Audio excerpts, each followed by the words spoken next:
Hello everyone, I welcome you all on AC Plus digital platform of advanced engineering classes।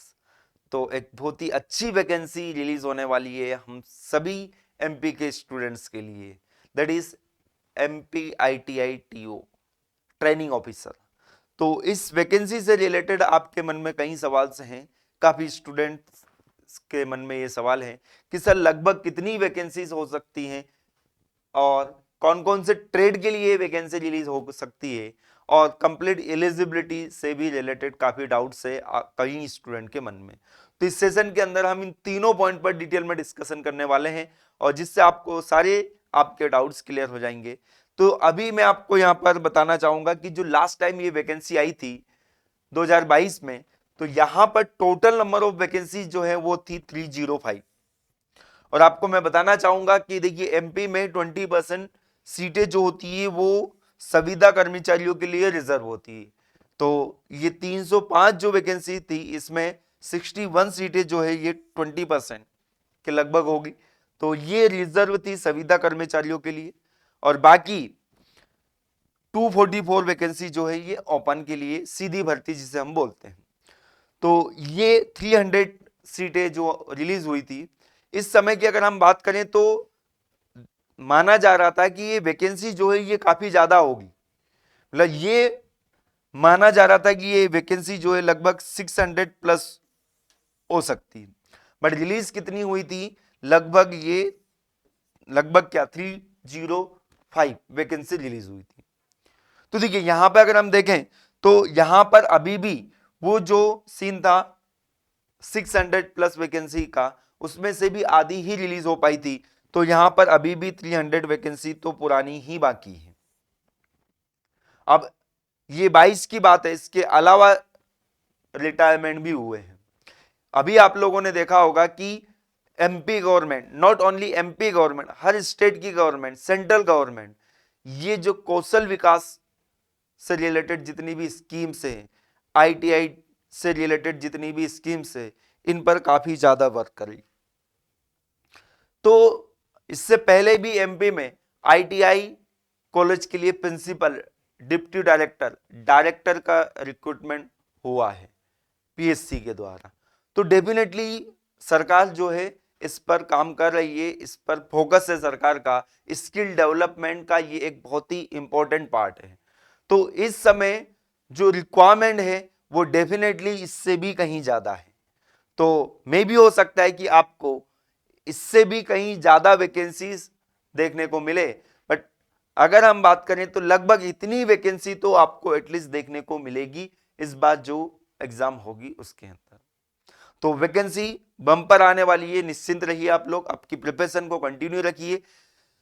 इसके अलावा काफी student के मन में डाउट्स है कि सर कौन कौन से ट्रेड के लिए वैकेंसी आएगी। तो आप लोगों को मैं बताना चाहूंगा कि जो लास्ट टाइम जितनी भी ट्रेड के लिए वैकेंसी आई थी उन सब के लिए अभी भी आपको वैकेंसीज देखने को मिलेगी। जैसे कि अगर हम बात करें यहाँ पर प्रशिक्षण अधिकारी इलेक्ट्रॉनिक मैकेनिक, जिसमें इलेक्ट्रिकल इलेक्ट्रॉनिक्स ब्रांच के स्टूडेंट एलिजिबल होते हैं, उसके लिए मैं आगे कुछ स्लाइड्स लेकर आया हूं, वहां पर डिटेल में आप लोगों को बताऊंगा एलिजिबिलिटी क्राइटेरिया।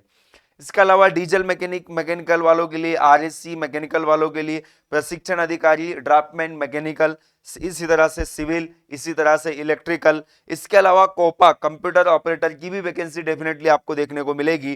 प्रशिक्षण अधिकारी फीटर, ये भी मैकेनिकल ब्रांच वाले इसमें एलिजिबल होते हैं। इसके अलावा ड्राइंग, इसमें भी मैकेनिकल ब्रांच वाले स्टूडेंट एलिजिबल होते हैं।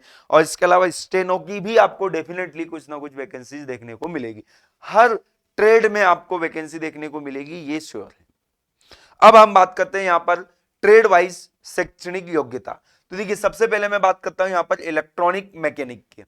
तो इलेक्ट्रॉनिक मैकेनिक में मैं आप लोगों को बताना चाहूंगा, देखिए एक तो अगर आपने पुराने पाठ्यक्रम से 11th क्लास अगर आपने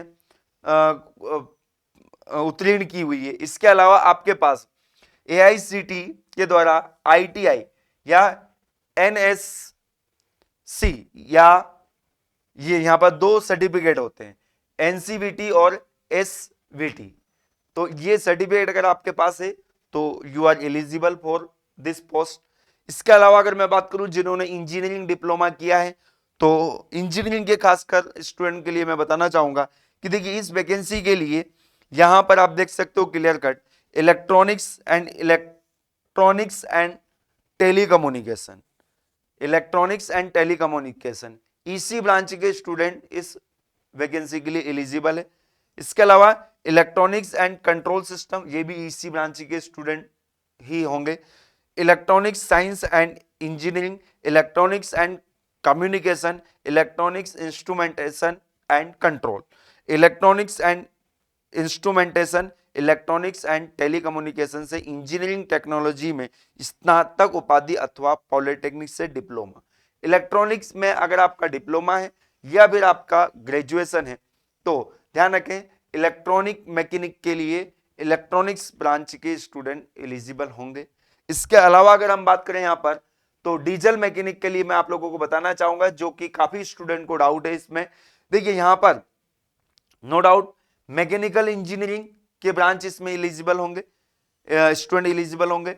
मैकेनिकल इंजीनियरिंग के अलावा इसमें ऑटोमोबाइल, इसके अलावा ऑटोमोबाइल से इंजीनियरिंग में स्नातक उपाधि प्राप्त की होगी, या फिर देखिए यहां पर एक पॉइंट लिखा हुआ अथवा पॉलिटेक्निक से डिप्लोमा उत्तीर्ण, और साथ में पॉलिटेक्निक स्टूडेंट के पास लाइट मोटर व्हीकल का लाइसेंस होना जरूरी।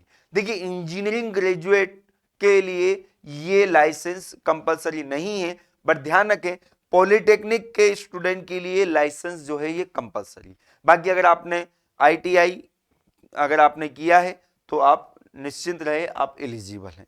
इसके अलावा एयर कंडीशनिंग मैकेनिक के लिए अगर मैं बात करूं तो यहां पर नो डाउट मैकेनिकल के स्टूडेंट एलिजिबल है। साथ में अगर आपने पॉलिटेक्निक से डिप्लोमा किया है तो भी आप एलिजिबल हैं। यहां पर कोई लाइसेंस की रिक्वायरमेंट नहीं है आरएससी ट्रेड के लिए। इसके अलावा अगर हम बात करें ड्राफ्टमैन मैकेनिकल में आप देख सकते हो यहां पर मैकेनिकल इंजीनियरिंग, मैकेनिकल के साथ साथ में यहां पर अगर आपकी मैन्युफैक्चरिंग ब्रांच है तो भी आप इस पोस्ट के लिए एलिजिबल है। प्रोडक्शन अगर आपकी है तो भी आप इसके लिए एलिजिबल है। इसके अलावा आरएससी इंजीनियरिंग एंड मेंटेनेंस से भी अगर आपने स्नातक उपाधि प्राप्त की है या फिर आपका पॉलिटेक्निक डिप्लोमा है मैकेनिकल इंजीनियरिंग में तो आप इसके लिए एलिजिबल हैं। इसके अलावा मैं आप लोगों को बताना चाहूंगा ड्राफ्टमैन सिविल, तो ड्राफ्टमैन सिविल में भी सिविल इंजीनियरिंग में आपकी स्नातक उपाधि है, साथ में आपका अगर डिप्लोमा है तो भी आप एलिजिबल है, और अगर डिग्री है सिविल इंजीनियरिंग से तो भी आप यहां पर इसके लिए एलिजिबल हैं। तो यहां पर आप लोगों को हर ट्रेड के बारे में पता चल गया, उसकी एलिजिबिलिटी क्राइटेरिया के बारे में पता चल गया। और भी इस वैकेंसी से रिलेटेड अगर आपको कोई डाउट है तो आप उसको जरूर मेंशन करें कमेंट्स बॉक्स के अंदर, हमारी टीम के द्वारा जरूर आपको रिप्लाई देखने को मिलेगा। और अभी तक अगर आपने चैनल को सब्सक्राइब नहीं किया है तो प्लीज जरूर चैनल को सब्सक्राइब करें ताकि आपको इस तरह की इंफॉर्मेशन जल्दी से जल्दी मिल जाए, और बेल आइकन को हिट करना ना भूलें जिससे आपको रेगुलर बेसिस पर नोटिफिकेशन मिलता है। तो मिलते हैं नेक्स्ट वीडियो के अंदर, तब तक के लिए good bye, thank you very much.